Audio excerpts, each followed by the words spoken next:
മലയാളി താരം സഞ്ജു സാംസന് T20 ലോകകപ്പിലെ ഒരു മത്സരത്തിൽ പോലും കളിക്കാൻ അവസരം ലഭിച്ചിരുന്നില്ലായിരുന്നു. ലോകകപ്പിന് മുൻപ് പ്രധാന വിക്കറ്റ് കീപ്പറാകുമെന്ന് വിലയിരുത്തപ്പെട്ടെങ്കിലും പുറത്തിരിക്കാനായിരുന്നു വിധി. ഋഷഭ് പന്തായിരുന്നു പ്രധാന വിക്കറ്റ് കീപ്പർ.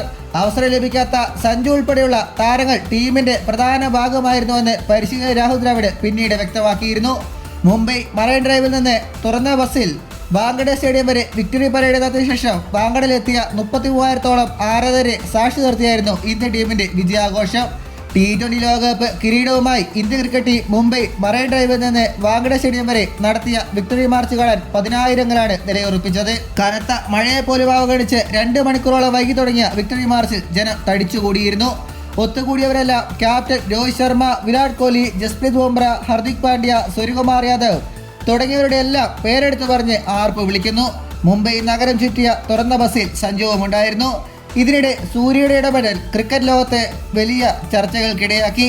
സഞ്ജുവിന്റെ പേര് പറയാൻ ആരാധകരോട് ആവശ്യപ്പെടുകയായിരുന്നു സൂര്യ. വീഡിയോയാണ് ഈ വീഡിയോയുടെ തുടക്കത്തിൽ കൊടുത്തിരിക്കുന്നത്. ലോകകപ്പുമായി ദില്ലിയിലെത്തിയ ഇന്ത്യൻ ടീമിന് രാജകീയ സ്വീകരണമാണ് ലഭിച്ചത്. നിലവിൽ സഞ്ജു ഇന്ത്യയിലെത്തിയ ശേഷം സിംബാബ്വേയിലേക്ക് മടങ്ങിപ്പോയിട്ടുണ്ട്. അടുത്ത മത്സരം മുതൽ സഞ്ജു ഇന്ത്യക്ക് വേണ്ടി കളിക്കും. ഇതുപോലുള്ള പുതിയ വാർത്തകൾക്കായി ചാനൽ ഇപ്പോൾ തന്നെ മറക്കാതെ സബ്സ്ക്രൈബ് ചെയ്ത് വയ്ക്കുക.